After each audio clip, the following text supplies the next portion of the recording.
BJP రాజ్యాంగాన్ని మార్చి కుట్ర చేస్తుందని కాంగ్రెస్ నేత సంపత్ కుమార్ ఆరోపించారు. అలాంటి పార్టీ ఎస్సీ వర్గీకరణ చేస్తుందని చెబితే ఎలా నమ్ముతారని ప్రశ్నించారు. కొంతమంది దళిత నేతలు బీజేపీని ఏ మోహం పెట్టుకుని మద్దతిస్తున్నారని నిలదీశారు.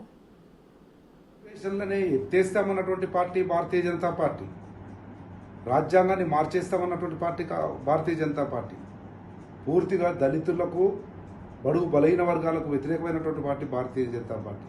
ఆ రకంగా రిజర్వేషన్స్ ఎత్తేస్తామన్నటువంటి పార్టీ ఏ రకంగా ఎస్సీ రిజర్వేషన్లో కేటగిరైజేషన్ చేస్తుందన్నటువంటిది ఆశ్చర్యం కలిగిస్తూ ఉంది. వీళ్ళు చెప్తే అది మందకృష్ణ మాదిక్ కావచ్చు, లేదంటే మోత్కుపల్లి నరసింహులు కావచ్చు, ఇంకెవరైనా సోకాళ్ళు కావచ్చు.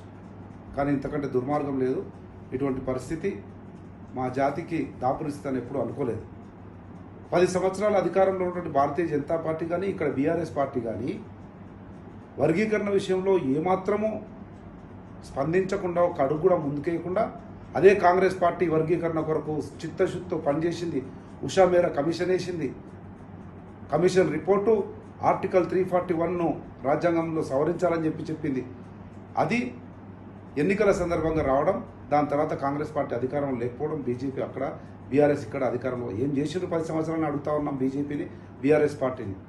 ఈరోజు వీళ్ళని అడ్డం పెట్టుకొని మాదిగలను మోసం చేయడానికి ప్రయత్నం చేస్తే తీవ్ర ప్రతిఘటన ఎదుర్కొంటాం. మళ్ళీ డ్రామాలు వేస్తూ ఉన్నారు, దీక్షలు చేస్తామని, పాదయాత్రలు చేస్తామని. ఏం ముఖం పెట్టుకొని చేస్తారు? నరేంద్ర మోడీ ఏం చేసిండని?